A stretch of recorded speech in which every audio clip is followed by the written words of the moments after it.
En fait, le Maroc, c'est la première équipe de foot de l'histoire à faire le projet Blue Lock dans la vraie vie.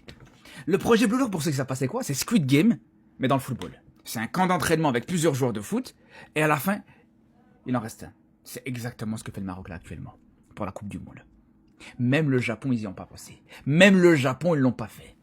Un projet Blue Lock comme ça, IRL, dans la vraie vie, même le Japon, ils l'ont pas fait, les gars. Et là, c'est exactement ça. Je caricature à peine quand je vous dis projet Blue Lock. On est presque dans ça.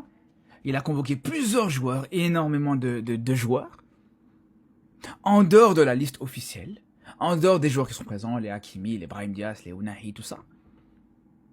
Et dans toute cette liste, je ne vais pas dire qu'il en restera un, mais dans toute cette liste, voilà, il y aura un gros trick qui va se faire. Moi, la seule chose que j'aurais aimé, s'il vous plaît, mettez des caméras là-dessus.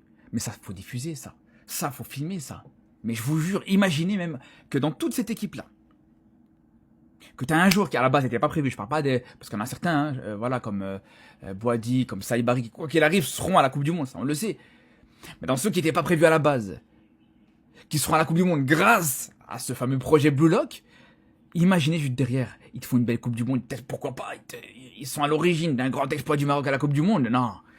Ça serait du gâchis de pas filmer ça, le processus du début à la fin. Pour le storytelling, mettez des caméras, ramenez Netflix, faites quelque chose, s'il vous plaît, s'il faut, moi-même je filme, je viens filmer, y a pas de problème.